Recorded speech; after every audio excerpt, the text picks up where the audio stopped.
Welcome back to the Electrician Growth Podcast. This is the place where we bring on business owners of electrical contracting businesses. We're talking about their stories, their lessons, and how they built their businesses. If you'd like to apply to be a guest on the show, you can go to our website at theelectriciangrowthpodcast.com. Apply there, and you could be on the podcast next. Now, guys, we have Rich calling out of California. Rich, how's it going? It's actually Sandpoint, Idaho these days. There you go, out of Idaho. How's your day been going? It's been good? It's been good, yes. We relocated out of Perfect. California, made a great escape. Uh, I see. I see. It's to get away from those taxes, I bet you, eh? Yeah, in politics, just Yeah. Yeah. Understand. peaceful handshake customers instead of having to have everything spelled out in big, long contracts with lawyers and stuff. Yeah. Fair enough. I hear that a bunch from people coming out of California on the show. But just diving in here, please introduce yourself. Tell us who you are and how did you get started in the space? Well, I started off in the union. I really like doing the big commercial projects. Um, but I found some problems being a single parent and trying to be in the union. So God kind of had some different plans for me in life, and I was forced to kind of get a contracting license and start doing my own jobs. Started off really small with basically nothing. Um, got a truck, went through some county programs to get some financial help at getting some tools and help getting all my licenses in place. I mean, that was a big help because there's a lot of hoops to jump through to get licensed. Um, and it just kind of started growing from there. Um, Okay. So it sounds like you're in the union and then you got out. When did you get out and when did you start the business? well, my son's mom passed away, and I found Okay. myself having a hard time getting up and getting daycare and just being a parent and trying to run a business. Um, and because union, they send you wherever they want to, and sometimes you have to work very long hours to finish a job, which is part of life. But um, it just didn't work out very well. Yeah, absolutely. Sorry to hear about the loss in the family. But so when did you leave the union? When did you start the business? How many years ago did you start your company? Um, so I 2006 is when I officially started the company, Hmm. uh, and that was in California. Was in business for 12 years over there. Um, we grew to have 11 guys, 7 vehicles. Did a bunch of bigger commercial projects, dental facilities, some surgical facilities, along with a lot of residential high-end homes, Hmm. mostly all custom stuff. Okay. And I mean, you kind of already touched on a little bit, but I'll ask you a bit more deeper. You're in the union, life circumstances changed. It was hard to be, a single parent and be in the union. But what ultimately motivated you to start your own business? Like, why did you, start your own thing? Why didn't you just become an electrical contractor, somewhere else instead of, outside of the union? Well, I really like the union. I like the training. They train you to hate non-union guys. Um, so I started off with some union guys, and um, honestly, I have nothing really bad to say about union because other than they have high budgets for their projects, and um, it has to be more high end, you know, um, jobs for sure, which are not in the area where we're at all. So, yeah. Okay. So other than, just having it being a little bit more flexible with your schedule, why did you really want to start the business? What inspired you to become an entrepreneur? Um, I honestly didn't want to start my own business. Okay. I really don't like even being out on a podcast. It makes me feel uncomfortable. Fair Talking enough. to customers and meeting people is not a strong point for me. Yeah. Um, but that's something that I've just had to learn and push myself to do. Yeah. Um, So I mean, like, even though you absolutely, you don't like socializing, you don't like going out and being out there, which is required to own a business if you want to get, work, why did you still do it then? Like, what was the motivator? Like, did you want to make more money? Did you want to have more freedom? Was it a complete accident? Like, what's the story behind you starting the business? Well, it definitely wasn't for the money because it took all the money I had going right back into the business for years, and I knew that immediately. Um, and I thought it was going to give me more freedom with my family, which that's a very hard balance. I found that it took a lot more time on certain jobs, but then again, I was able to get some flexibility in a schedule where working for someone else, I couldn't get any flexibility. Um, Hmm. So it so sounded like you were like, you know what, I might get some more time freedom here. I'll have some more flexibility. And then, as most business owners know, it's not true once you get into it. exactly. Okay, great. So So you've been doing this since 2006.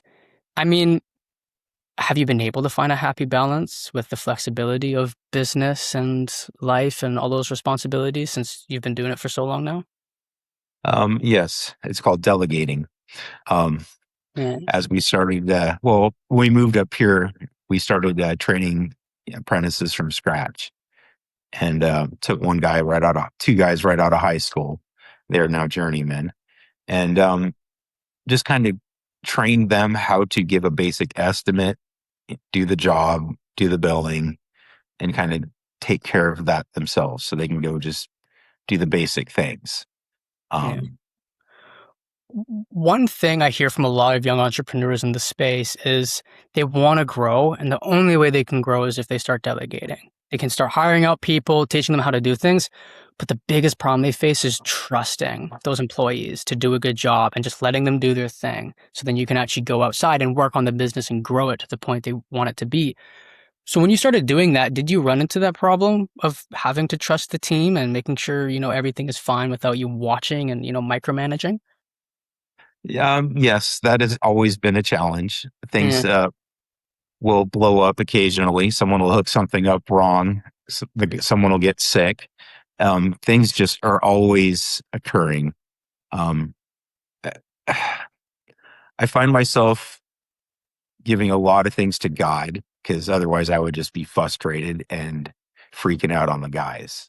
hmm, Um, we uh, we kind of start our day with the guys, and I try to throw in some prayers and stuff.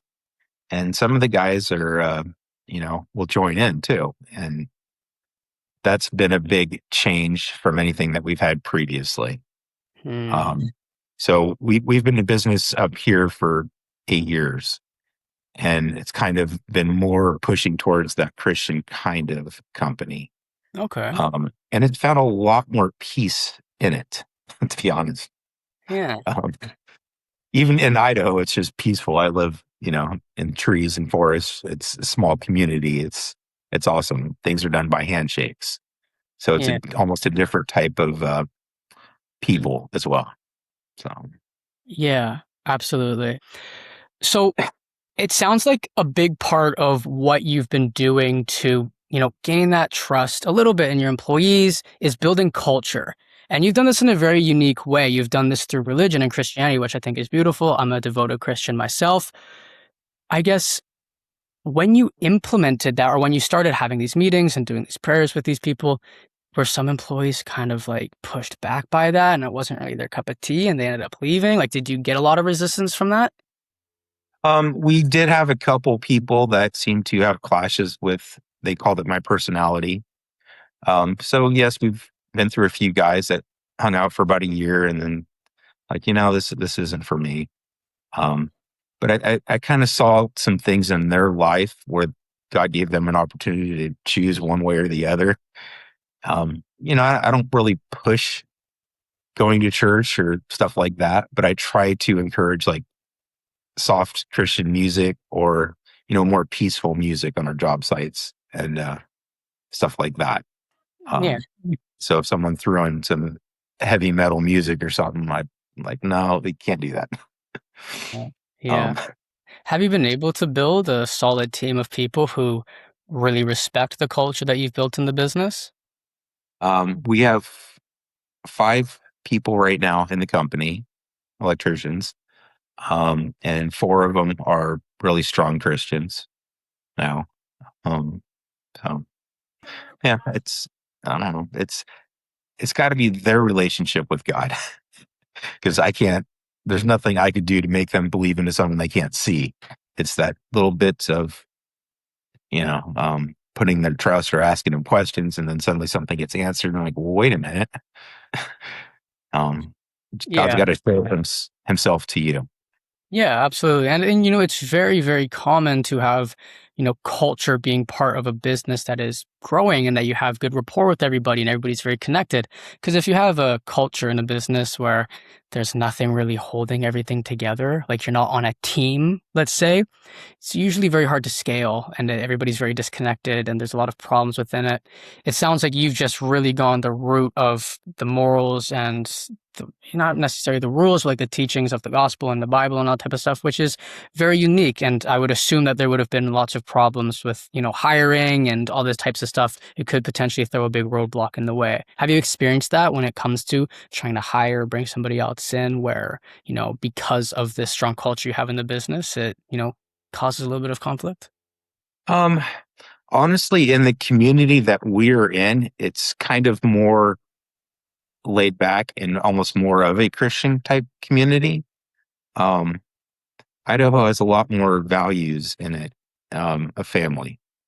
The schooling up here is a lot different. It's just that was one of the main reasons I had left California because we have 7 kids between me and my wife, and I just wanted a better lifestyle for them. I felt like I had a lot of problems just with neighbors and kids liking to ride motorcycles and not even being able to enjoy life in California because there's nothing to do but get themselves in trouble. Yeah, I hear you. Well, taking a turn here, looking more at the business side of things, So, it's all good. When you first started the business, obviously, you're trying to like manage all this time and you had to learn how to delegate quite quickly to get what you wanted to be with the family more, especially having 7 kids. That's a big, big ask, right? Besides that, what were some of the biggest challenges you faced early on in the business with growing, getting jobs, or maybe even something else? um, so when I started in '06, it was there was a kind of recession. So I had a very low overhead. So I charged a little bit less trying to get more clientele. So I didn't really make anything. And I found myself having to work a lot of hours just to get by. Um, and I want to say another thing that I had to do to start the company was volunteer a lot. There were a lot of free things that we just did for people and help people out in the community. Um, it just seemed like the more things we did for other people, the more we kind of grew. Um, kind of, it's kind of interesting. 'Cause that's almost like a principle of the way God works. You give what you need. um, Yeah, absolutely. So because you were giving out lots of, free work and free value and you're doing work for very cheap, that led you to not having a lot of overhead. At some point, you couldn't have been doing that forever. So did you eventually learn that it's like, okay, being the cheapest in the market and doing it for absolutely free, it's not going to work if I want to make any type of significant money? Is that a realization that you ended up having, or is that still kind of on the path that you're on where it's like doing free work, very affordable, etc.? so we do some free stuff, especially for churches. Um, I like to do sound booths, lighting, stuff like that. Um, but the person that can't afford it will give them really good breaks sometimes. Um, I don't know. I kind of leave that up to the guys. So, Yeah, completely understand. What has worked really well for you guys in getting jobs? Like what are some things that you've done that has brought a book of business in that you noticed? so we did do some networking through like a BNI groups. Um, those definitely helped. We're currently not in anything like that. Um, which is probably a good point. I need to be involved in something like that. Um, let's see, other things that help bring in. We do have a budget for advertising. We kind of have some Facebook stuff out. I mean, we don't spend a whole lot. Um, I don't know. That's kind of it at the moment. Yeah, no, fair enough. How long have you guys been running the Facebook ads? I'm assuming it's been Facebook ads if you have a budget behind it, yes? It's a very small budget. I have these AI generated guy that just we just did an ad that he saves the 4th of July, and it's amazing because we have an American theme, and they generated this guy, and it just worked out perfect for the 4th of July ad that we did. Yeah, Um, yeah, that's amazing. Looking back at the business since you started it, is there anything that you would have done differently?